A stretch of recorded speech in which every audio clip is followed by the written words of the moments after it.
for years been, we haven't even copyrighted our material. We allow people to copy it, to give it away. That's what we want. Dino Dave, do you believe that there are living dinosaurs on the earth right now today? Yeah. Again, I can't say 100% because I'm a scientist. I'm a trained biologist. You don't say stuff like that without solid evidence. For a guest of Eric Hovind, that's a very reasonable take.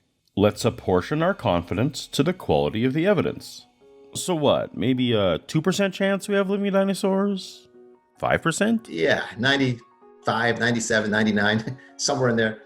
Some of these are for sure still alive. Wow. Wow was right. I'm thought to be a nut. I'm Dino Dave. Okay, well, you know what? As creationists, we're kind of used to being nuts anyway, but I guess I'm an extra fruity nut.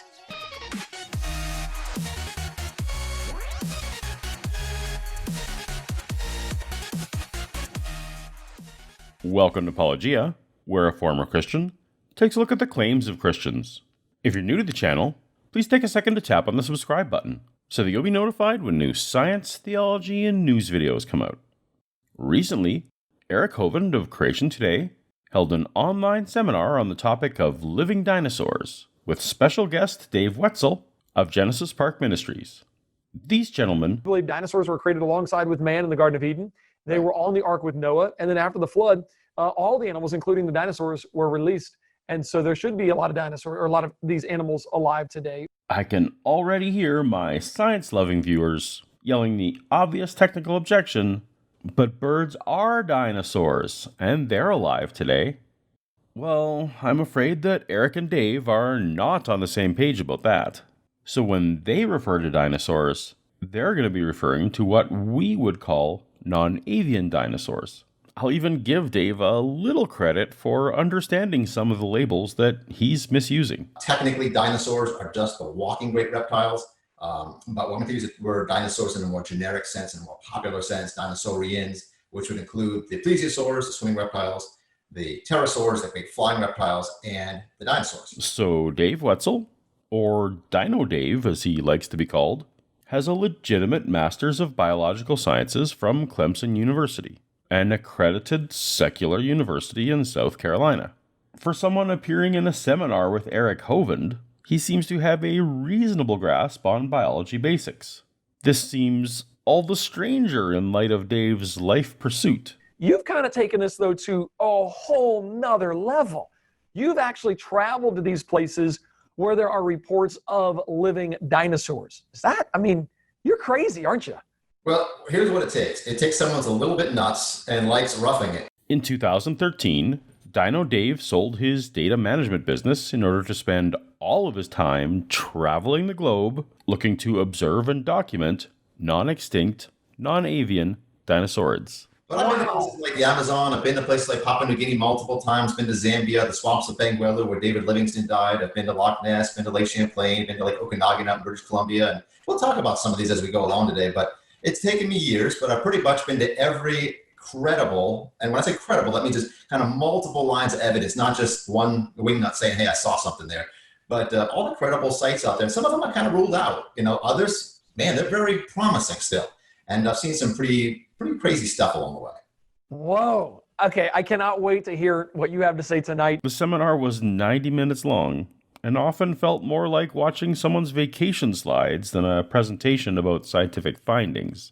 While I can appreciate that Dave puts his time, money, safety, and comfort on the line for his beliefs, and isn't just selling DVDs to a captive or naive audience from the sanctity of an air-conditioned office or boat-shaped building, this channel is about looking at the claims. So if you'll indulge me, I'm going to start at the end and examine the fundamental flaw in the entire premise on which Dave's enterprise rests, before cycling back to the details of the evidence for these elusive creatures. It's a great time to be a creationist. Wow. And then the possibility of a living dinosaur. And let me tell you, Eric, if we find a living dinosaur, this will be a sensation. A living dinosaur, that will be a major credibility shock to the evolutionists. The evolutionists have egg on their face because they have said absolutely categorically, all dinosaurs died out 60 million years ago.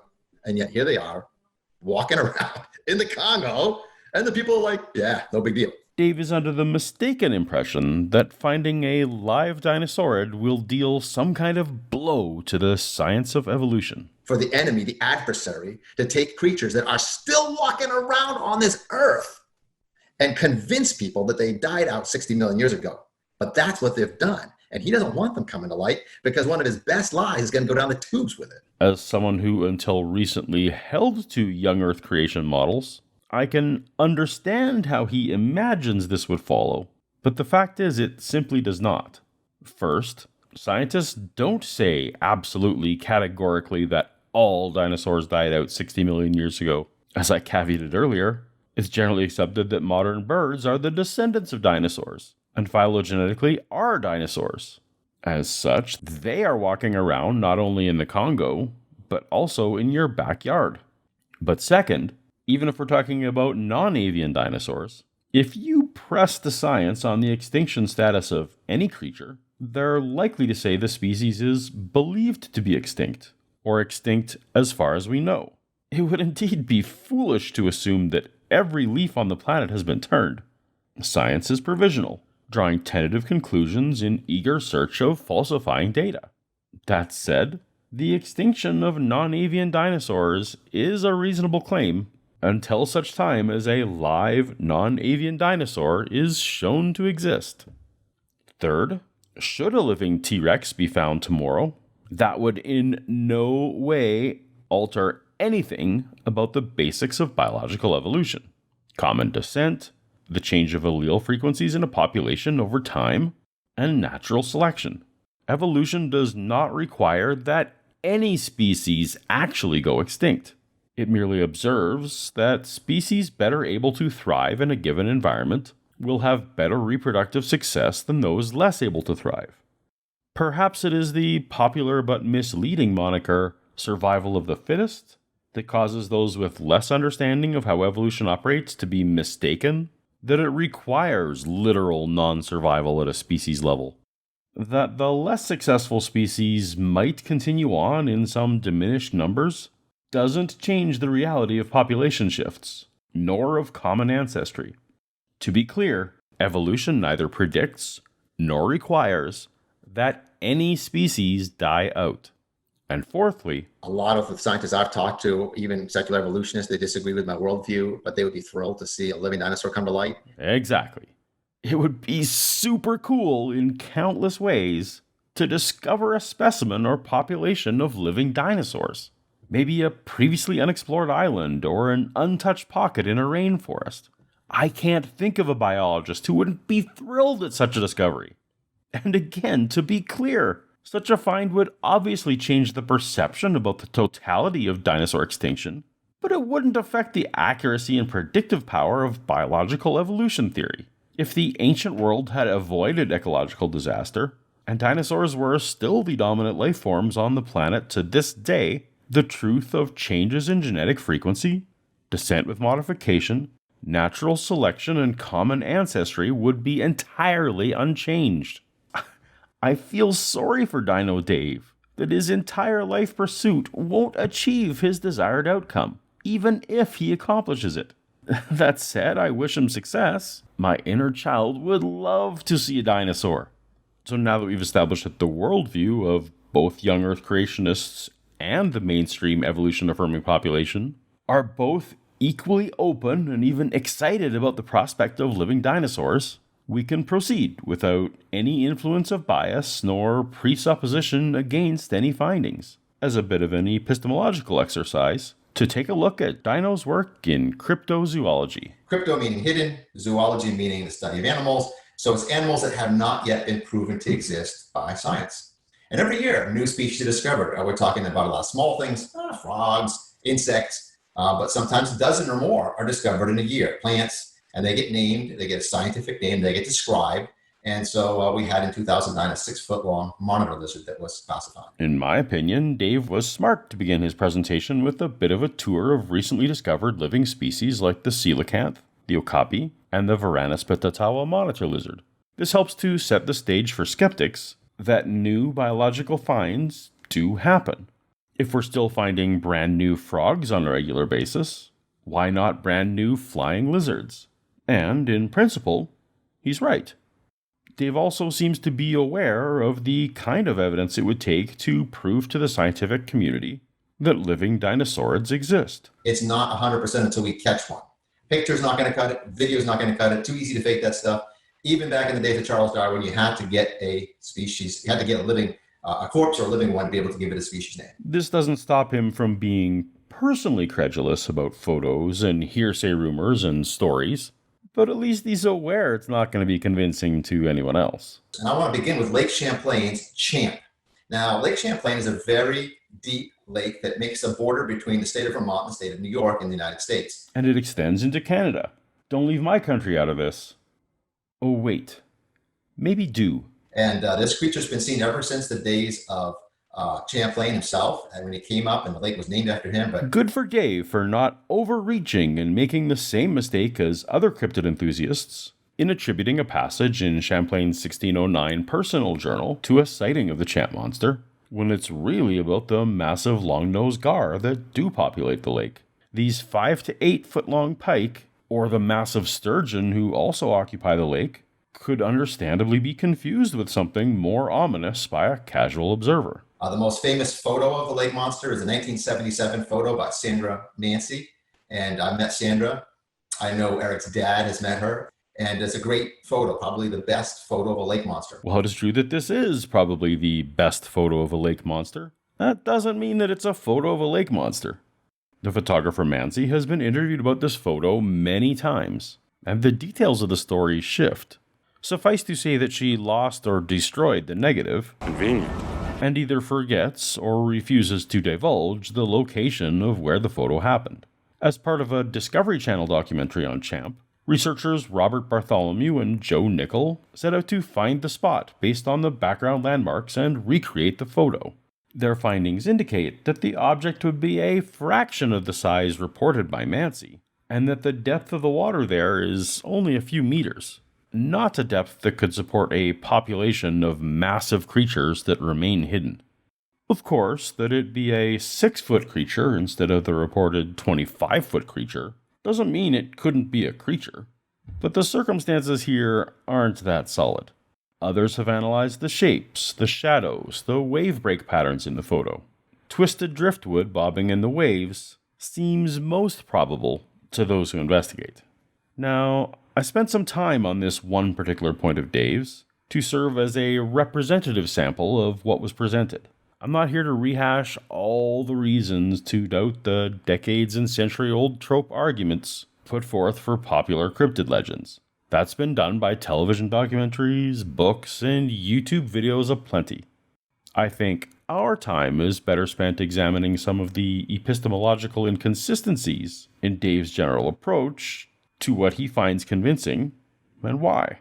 We already heard Dave say, picture's not going to cut it, video's not going to cut it, too easy to fake that stuff. And even some of the best photographs are now kind of dubious, like, were they hoaxes? We don't know. Yet he presents a photo that he knows has been analyzed and found to be questionable, both in the content of the image and circumstance surrounding it, as part of his evidence package, without so much as a word of caveat to Eric's audience.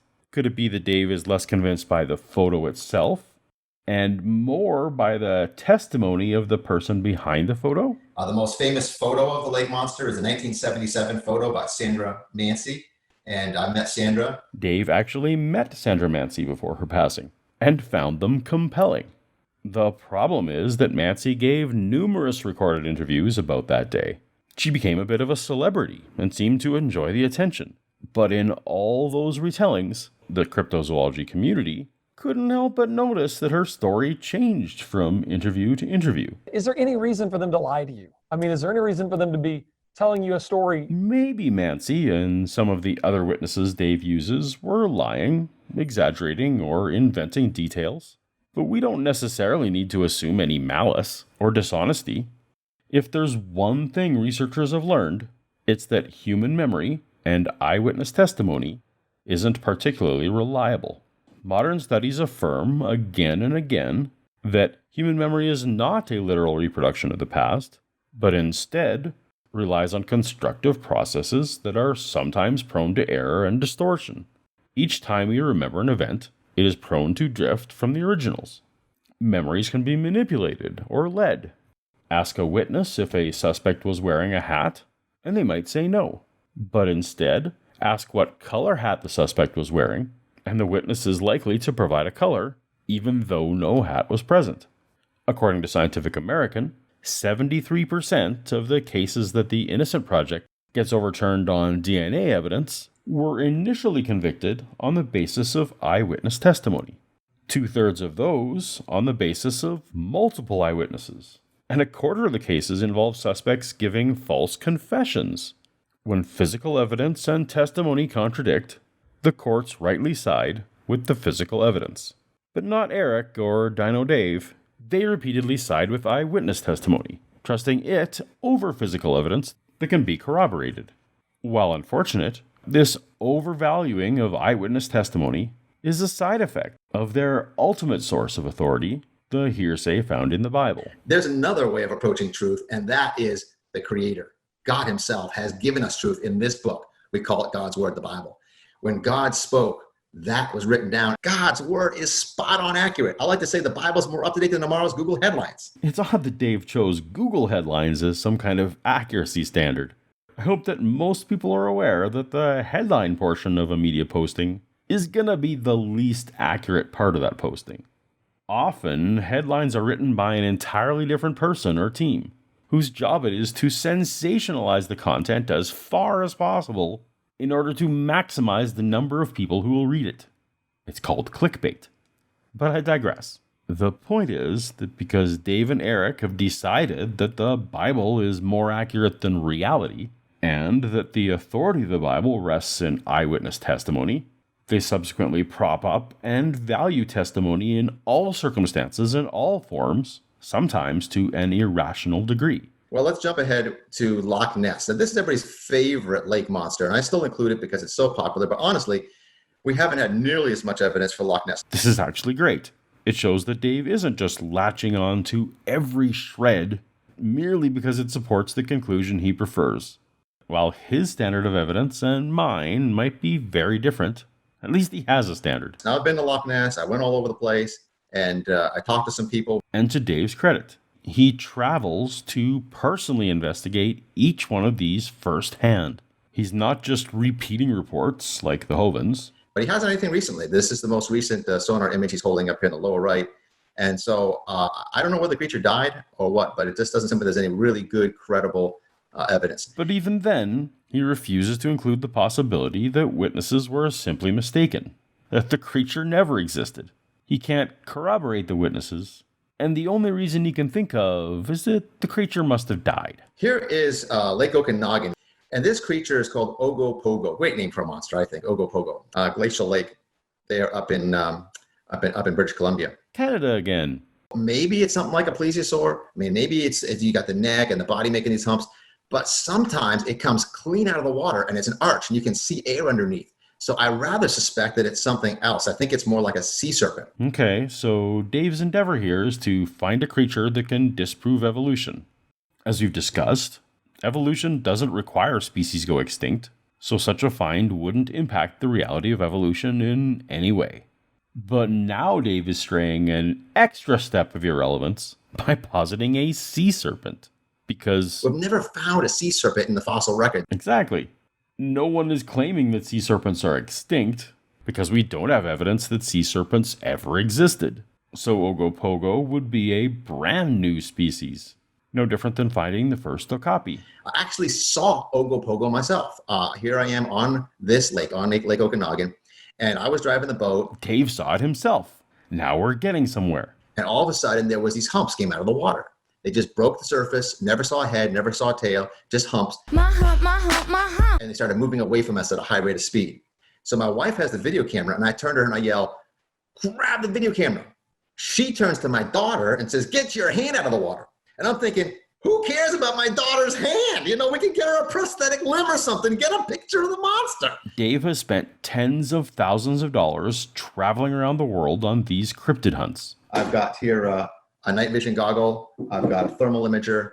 I've got a fusion product that combines the two of them together. That's stuff that most of the special ops don't even have. So if it's out there and it's worth it and money can buy it, we get it. So we come well prepared. He's on the lake for the express purpose of getting video of a creature, and their single video camera is sitting on the seat, not in anyone's hand, not mounted, not recording. Convenient. This trip was in 2011. The GoPro came out in 2002. This boat should have had full 360-degree video footage of every minute. But there's always something. A conspiracy, a moment of surprise, a technical glitch, something. So by the time my precious wife got the video camera on and got it started, the creature had resubmerged, but it left behind this huge wake. And so we got a picture of the wake. That's my fish that got away story. I did see it. I did see Ogopogo. I really know there's something in that lake. By your own most generous telling, you saw some humps. On a trip that you made exclusively to see an Ogopogo monster, you and your family couldn't have been more primed to interpret any sighting as this creature. But this isn't the only attribution you could make for what you saw. It could have been a group of fish, other debris, or an optical illusion, all filtered through the lens of your priming and confirmation bias. The tendency to search for or interpret information in a way that confirms one's preconceptions. We're all prone to confirmation bias. You are. I am. Being aware of it and acknowledging it is part of honest investigation. All right, let's talk about the Ropen of Papua New Guinea. This is one of my absolute favorite cryptids. I've been to Papua New Guinea multiple times looking for this creature called the Ropen. But it has a glow. It glows like a firefly. It flies around at night, has teeth in the beak, has this long tail with a diamond-shaped flange at the end of it, and it has anywhere from a 10 to 12-foot wingspan. Impressive. And as we've not discovered bioluminescence traits in any vertebrate animals, this would definitely be an evolutionary quandary. But many have noticed that this proposed creature wouldn't quite match the bones of anything we have in the fossil record, and as such might not affirm young Earth creation as well as Dave would like. But Dave has become more flexible than Christian cryptid advocates before him, incorporating a plausible explanation for why modern sightings may not align with the ancient evidence that we have. Now, one of the things you find out if you start doing cryptid research is that these monsters are nowhere near as big as they were in the fossil record. Just like we got lots of varieties of dogs today. If you had one dog that you knew from the fossil record, what's the likelihood that it would happen to match your pet dog that you have in your backyard? There's just lots of capacity for variation that God's built into these monstrous creatures. This may sound like excuses, and a plea to sidestep any falsifiability of his claims, but I'm willing to charitably categorize it as a rare instance of a creationist accepting and adapting to new information. That behavior should be encouraged. And we would stay up all night watching for this monster.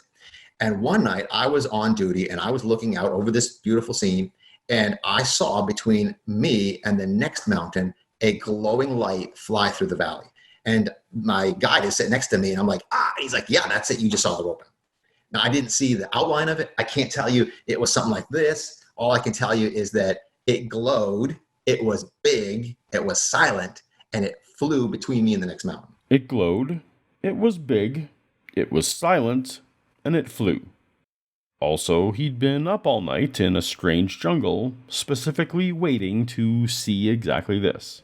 I'm going, I want to see a picture of what you saw, man. Notice that Eric's instincts are to want physical evidence, even when he's hearing the story firsthand from the eyewitness, who happens to be his guest and personal friend. And in this case, his instincts are correct. And all I saw, you look at the moon. It's just a light. I could be taking a picture of a street light for all you know. It's not going to convince anybody. It's just a glow. Okay. It's just a glow. A photo isn't going to convince anybody. But in 2006, a friend of mine from Texas called Paul Nation was there, and he got a video of two of these things flying over a mountain range. Sadly, this alleged video has not been made available to the public. Convenient. But I think it's excellent affirmation of Dave's assertion that photos of lights in the air aren't going to convince anyone. You know, airplanes do operate in Papua New Guinea. Then Milt Marcy, just a few years ago, Milt Marcy and Pete Beach went out there, and they had a daytime sighting, and it was very high up. And by the time they got their cameras and you zoom way in, Not a lot of quality. We think it might be a Ropen. Seems like there's a tail coming off the back of that thing. Or as Trey the Explainer observed, The animal in the video is without a doubt a frigate bird. You can tell just from the distinct wing and body shape. So much for the evidence of the Ropen. I wouldn't stake my life on it. good call. Let me wrap it up here tonight with one more, and this is the Mokele-Mbembe. And the Mokele-Mbembe is the real deal. It's a dinosaur. It's a walking sauropod dinosaur. This is what we think this creature looks like. And again, next to a pygmy, they're just not massive. They're not anywhere near, 100, 120 feet long, yet we find in the fossil record.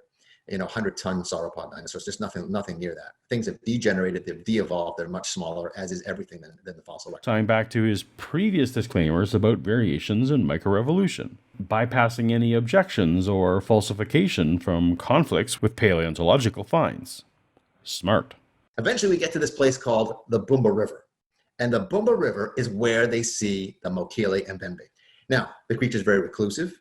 So they come around the corner where they're dug out canoes. They're not making any sound. It's not a motorboat. So they're able to slip up quietly. But as soon as the creature sees them, boom, under the water, and it's gone. How convenient. We've got footprints, even casts of footprints that were taken there. Here's a footprint of a Mokele-Mbembe. I want to wrap things up here. My time's pretty much done.